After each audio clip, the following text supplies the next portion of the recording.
Mais uma vez, Shabbat Shalom. Amém? Consagração matrimonial hebreia. Contexto histórico e profético. Amém? Que nós vamos estudar nessa noite. Tem a ver também com a consagração de nossos irmãos, verdade?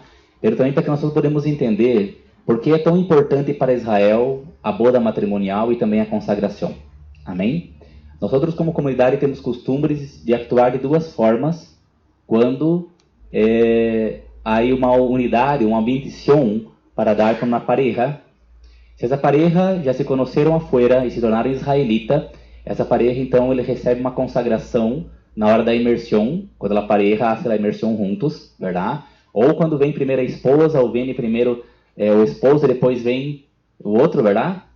Então, se nós outros fazemos a consagração também. E tem a boda hebreia, verdade? Hoje não teremos uma boda hebreia.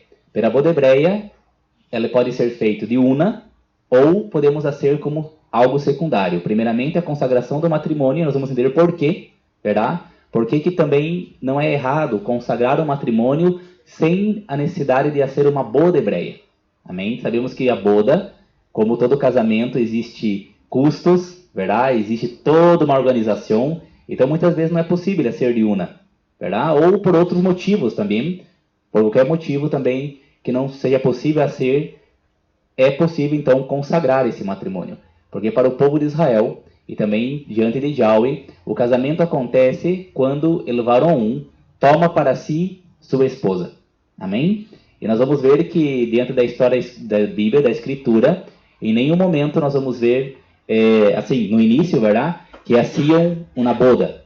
E sim, que o homem tomava a esposa e levava para sua casa, e entrava com ela em sua tenda. E aí ela estava declarada que era sua esposa e já pertencia a esse acordo poderoso e maravilhoso que é o matrimônio. Amém? Consagração e matrimônio hebreu. Queremos colocar um pouco para vocês contexto bíblico e também contexto histórico. Amém? Vamos conhecer um pouco a cultura do nosso povo. Amém? Aqueles que são solteiros já vão aprendendo também, verdade? Os que são casados vão sacar também o fundo histórico e profético de tudo isso. Amém? Vamos lá. Adelante. Aqui. Amém. Por favor, ó Yahweh, nosso Elohim, haz que as palavras do Torá sejam gratas na nossa boca e na boca de todo o povo de Israel. Amém? Que tanto nós outros como nossos descendentes, assim como descendentes de nossos descendentes e os descendentes de tu povo de Israel, sejamos todos conhecedores de tu nome. Amém? Yahweh, e estudiou de tu Torá, em honor de ela mesma. Bendito eres tu, Yahweh, que ensina a Torá, a instrução a su pueblo Israel. Amém. Baruch atah Adonai Eloheinu melech haolam asher kideshanu ezvotav etzvanu al dibre Torá. Bendito eres tu, Adonai, Yahweh, nosso Elohim, Rei do Universo, que nos ha santificado com seus mandamentos e nos ha ordenado com respeito ao estudo de las palavras de la Torá. Amém? Amém. La boda hebreia, origem de la hatuná, ou boda hebreia. A boda hebreia, em hebreu, o nome é hatuná. Em Israel, o casamento se chama hatuná. Para o judío ou israelita tradicional, o matrimônio é o estado comum formal de nossa sociedade hebreia. Amém? A Torá ela é totalmente a favor ao matrimônio. Amém? Por quê? Porque matrimônio forma família. Família forma nação. Amém? E nação forma um reino. Então, não existe reino sem família. A igreja pode até existir pessoas divorciadas, pessoas solitas, que seja, pero o reino de Yahweh é um reino de família. É por isso que a Torá preza a família. Tu que é solteiro, que um dia pretende casar, entendo na coisa. Jamás Yahweh vai aceitar que tu case e que tu divorcie. Não, mas Yahweh autoriza o divórcio. Autoriza pelo quê? O que diz Yeshua? Por que ele autoriza? Pela dureza do coração do homem. Pero no início não era assim. Não diz lá, o próprio Yeshua dizendo para nós outros. Então, a família é a base da sociedade. Então, na coisa, quando um homem e uma mulher se unem em matrimônio, é para formar uma família. E essa família tem que ser bem estruturada. Por isso que a Torá habla muito de como o homem deve tratar sua esposa, a mulher deve tratar seu esposo, seu hogar e os filhos como devem ser educados. O padrão do mundo não funciona, vocês estão vendo na sociedade. O padrão do mundo não funciona, pelo padrão de Yahweh funciona perfeitamente. Pero para isso devemos conhecer. Amém? Em El Sefer de Bereshit, no texto de Bereshit, que é Gênesis 2:18, podemos encontrar a origem do porquê da primeira Hatuná, da primeira boda humana, como está. Não é bueno que o homem esteja solo. Esse é o motivo da Hatuná, da boda. O homem não deve estar solo, não é bueno que o homem esteja solo. Por lo tanto, foi o Criador do universo, Yahweh Ha-Elohim, ele engenheiro genético da primeira mulher clônica, procedendo das células ósseas medulares humanas de Adão, quem solemnizou a primeira boda humana da história. Gênesis 2, 22, 24. Amém? O próprio Criador preparou a pareja para Adão. Ele é o engenheiro genético que preparou tudo isso e depois de preparar Eva, oficializou então o matrimônio dos dois. E nas escrituras hebreias não há nenhuma palavra para solteiro. Interessante? Na Bíblia não existe nenhuma palavra para solteiro, sendo que o propósito básico do matrimônio era ter filhos para a continuação da raça humana e a consecução do propósito Elohim de trazer ao planeta Terra mediante a semente genética prometida, o Messias, dentro da linhagem semítica, como está em Gênesis 3:15. O objetivo era que Adão e Eva pudessem reinar da terra, amém? Povoar a terra, aumentar a raça humana e que através da semilha semítica. Por que semítica? Descendente de quem? De Sem. E quem era Sem? Hijo de Noé. Aí vendria o quê? El Messias. E Baruch Hashem Adonai, Yeshua HaMashiach, conhecido pelos cristianos como Jesus Cristo, verdade? Yeshua HaMashiach. Ele é da semilha de Sem. Amém? E ele é o Messias prometido para a salvação de todo mundo.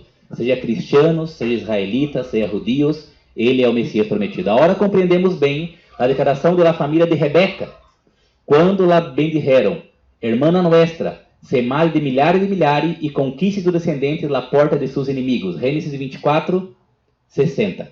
Amém? Quando Rebeca, recorda a história de Rebeca? Rebeca foi esposa de quem? De nosso patriarca Isaac.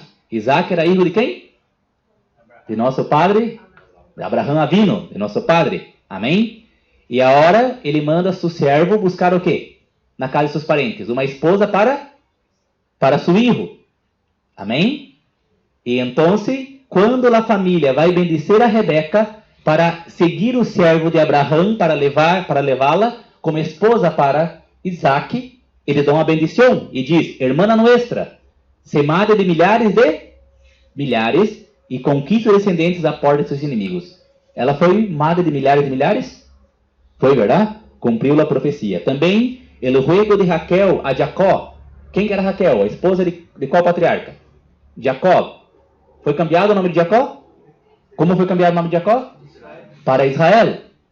Jacó foi cambiado pelo Eterno, por Yahweh, seu nome para Israel. E ele se tornou nosso patriarca.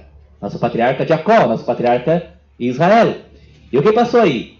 Raquel, ela não poderia ter filhos. Então ela roga a Jacó: dá-me filhos, ou senão me muero. Gênesis 31. Era um privilégio incomensurável para as mulheres hebreias ser fecundas e ser portadoras da linhagem messiânica em Israel. Amém? A maior bendição que existe para uma pareja, para um casal, é serem fecundos.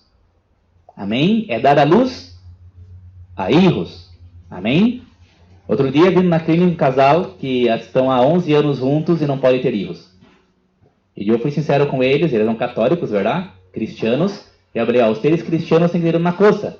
A maior bendição da Escritura é que possa ser engendrado filhos. Então, essa é a maior bendição que desde que o Eterno Yahweh deu a Adão e a todos os nossos patriarcas, sempre a bendição era seguida como? Multiplicai-vos, sejam frutíferos, aumentem, amém? Tenham filhos. Então, se a maior bendição é ter filhos, qual que é a maior maldição? Não ter nele. E eu falei, mira, tu é cristiano, respeito religião, respeito modo de pensar, pero tu está amaldiçoado. Porque tu e tua esposa há 11 anos não podem ter hijos. Pero hay solución, porque a escritura habla como quebrar as maldições generacionais. Pero ustedes, como cristianos, por não ler a Bíblia, ustedes têm a Bíblia nomás como um amuleto, ou como uma muleta, verdade? Que usa embaixo os evangélicos, verdade? Usa a Bíblia embaixo do braço. E aí o olor da Bíblia também deve ser terrível, verdade? Porque passam o dia inteiro caminhando, supostamente predicando o evangelho, com a Bíblia embaixo do braço. Imagina o olor dessa Bíblia, verdade? Pero ler, ninguém lê. Os católicos hablam no Salmo 23 e 91, deixa a Bíblia em la sala e não lê. E vivem abaixo maldição. Estão enfermos, não são fecundos, não prosperam. Ué, que passa? Qual é o problema dos cristianos? O problema é que eles têm lá a oportunidade de ter a Bíblia em suas mãos. E eles não estudam a Bíblia. Nossos patriarcas, como Abraão, como Jacó, tinham suas esposas que também não poderiam ter filhos. Pero, eles sabiam a quem buscar, porque eles conheciam a quem eles adoravam. E eles buscaram o favor divino e Abba Kadosh atendeu a eles. Amém? E da semilha de eles surgiu quem? Nosso Salvador. Nosso Messias, Yeshua HaMashiach. Bendita memória, verdade? De nossos patriarcas. Que por la fé conseguiram fazer o impossível acontecer. E hoje os irmãos cristianos muitas vezes não conseguem fazer o impossível. Eu sempre digo para os irmãos, eu há quase 6 anos de raiz hebreia, minha fé não diminui porque eu vivo de milagres. Eu vivo a vida de meus irmãos e muitas vezes eu estimulo a fé em meus irmãos e vejo milagres em suas vidas. Como há um casal de amigos de nós outros, né, irmãos da comunidade, eu posso falar o nome deles porque eles já me liberaram, o Meler e a Melk, verdade? Que há 9 anos não podiam ter filhos. E depois de abandonar as imagens, eles eram devotos antes expedito, quebraram todos, terminaram com todo, foram imergidos, Simeão incluso, e o Moré Jacó, Israel, estiveram em sua casa, verdade? E predicaram sobre as raízes hebreias para eles. Um dia eles vieram nos visitar, hablamos sobre maldições racionais, eles aceitaram, sacaram todas as imagens, fizeram a imersão, depois de mais ou menos 3, 4 meses a irmã estava embaraçada. E hoje é uma linda nena que está em seu regaço. Nós vivemos em milagros. E eu não me ouvido nenhum milagre que se passa na minha vida e na vida de meus irmãos. É importante, amados, nós entendermos de que a família e o matrimônio é o mais importante, que nós devemos preservar sempre. A dia abri com um casal que vieram em minha oficina, então não é da comunidade, casal de fora, são cristianos, e estão se rompendo o matrimônio. E eu falei para ele, mira, tu apesar de ter tracionado a tua esposa, eu quero dizer uma coisa, ela está disposta a te perdonar. Volte para tua casa a hora. Porque se tu sair de tua casa, tu será o homem mais infeliz do mundo. Porque Yahweh, o Elohim de Israel, ele odeia o divórcio. Aguente as consequências e restaure tu família. Amém? É um privilégio incomensurável para as mulheres hebreias ser fecundas e ser portadoras da linhagem messiânico em Israel. Amém? Desde sempre, o hogar ha sido a força espiritual do povo de Israel. É a instituição básica e central da vida de Israel. A sinagoga, o templo, a kahal, a kehilá, ocupam um lugar secundário em relação ao hogar. A fé hebreia pode sobreviver sem a kehilá, sem a comunidade, pero jamais sem a família. É por isso que Yahweh ele proíbe as relações sexuais ilícitas e incluso o homossexualismo. E a gente hoje tem essa ideia, né, de homofóbicos, verdade? Não pode falar de homossexual, pero o eterno Elohim de Israel manda exterminá-los. E por quê?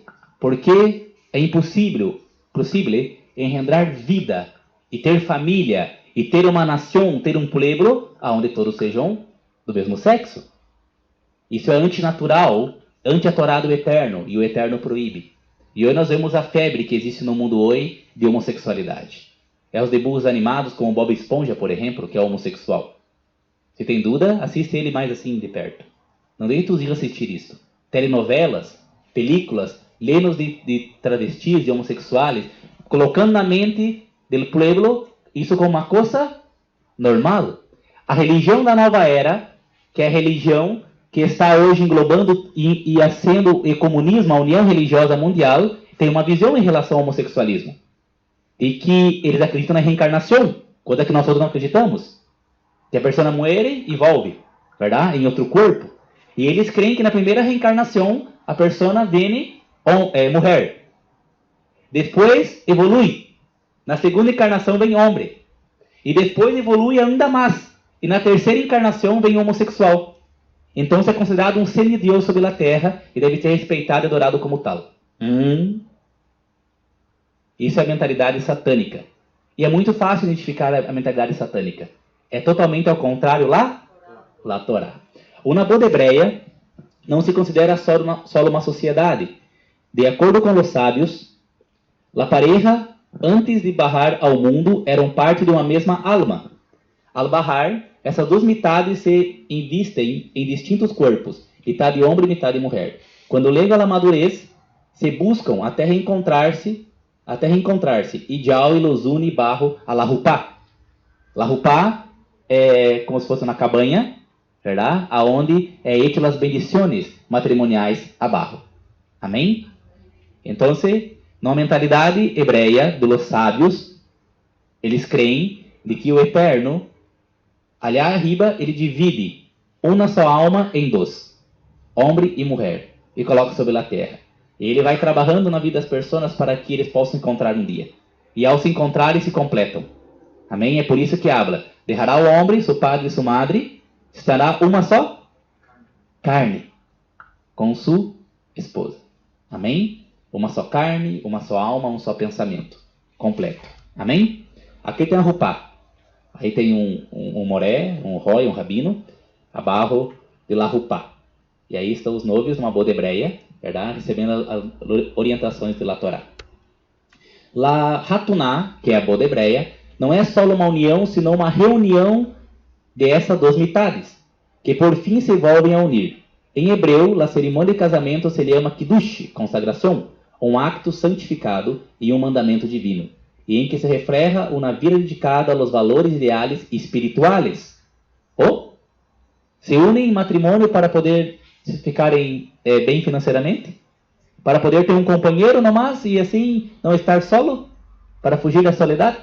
É isso? Não. Para quê? Para ser dedicada a valores e ideais espirituais. É para isso, irmão. Um homem só será completo quando tiver sua outra metade. O homem é racional, a mulher é emocional. Para haver equilíbrio, é necessário um ou outro.